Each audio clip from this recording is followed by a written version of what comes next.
Chapter 6 The Real Showdown. "Who are you?" asked Captain Tornado. He stared at me with a rather confusing look on his face. Then he looked around the bank. "Am I on one of those joke station reality shows?" "I'm a superhero," I gulped. My statement came out like a question. "Seriously?" Captain Tornado asked. "You can't be older than 10 or 11. I can't fight you. That's child abuse." "Well, I'm older and, tougher than I look," I said almost in a whisper. This was not going as well as I had hoped. "My name is Power Boy," Sandro shouted. "Want to find out why? You may not like the answer." Sandro's witty banter was definitely better than mine. "It's because he has powers. Or maybe not." "I've got this," I said Sandro. But Sandro has a big mouth. Once he starts talking, he can't seem to stop. "But they're not very useful. He just makes ice cubes from his fingers," he added. "What are you doing?" I asked Sandro through gritted teeth. "He's going to find out sooner or later," whispered Sandro. "This way he's not expecting much, and you can really impress him with your skills." It wasn't a bad idea. The problem was that I didn't have any skills. Suddenly it occurred to me that I should have practiced before I decided to make my first bad guy. "Listen, kid," Captain Tornado said gently, "you're out of your element. This won't end well for you, so please head outside and let me go about my business." Then he walked past me and made his way toward the bank vault. The security guard tried to tackle Captain Tornado.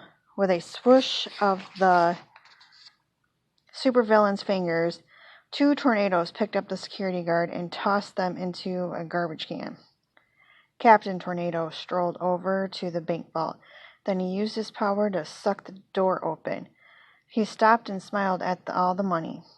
He was about to take everything. I had to act fast. I closed my eyes and concerned squeezed my fist as tight as I could.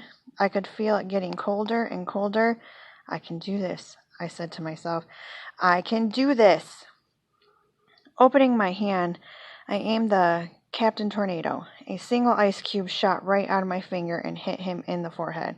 "Whoa," said Chloe. "You did it."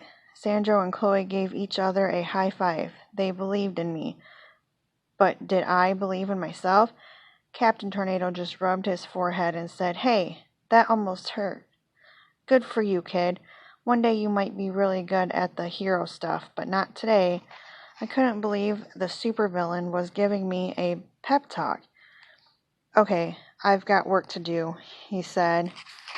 He flicked a mini tornado in my direction, and it pushed me back toward the wall.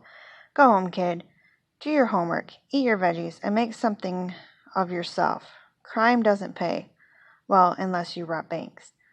With a wave of his hand, Captain Tornado made a massive whirlwind. It began to suck each and every bill out of the bank vault, fly it across the bank, and then stack it neatly in his getaway car. His powers were awesome.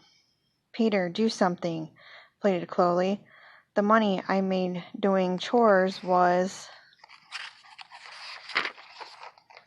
in that vault. I was saving it up to buy a video game, making that one ice cube take everything I had. I was so tired. I could have fallen asleep right there. But I needed to do something. Not just for the city, but for my friends." I stepped between Captain Tornado and the door. "I can't let you leave," I said. "Not until you return the money." "Come on, kid," Captain Tornado said. "Enough is enough. You lost. Now please move." This wasn't how I'd pictured the showdown in my head. Captain Tornado stood there for a moment, staring me down. I had no idea what he was thinking. Was it possible I had pushed him too far? Was he going to hurt us? I'd forgotten that superheroes always end with a big fight. I'd never been in a fight before. Suddenly, a familiar voice shouts behind me, This ends here and now, Tornado, a voice cried out. Now I was in big trouble. I didn't know who to be more scared of, the supervillain or my mom.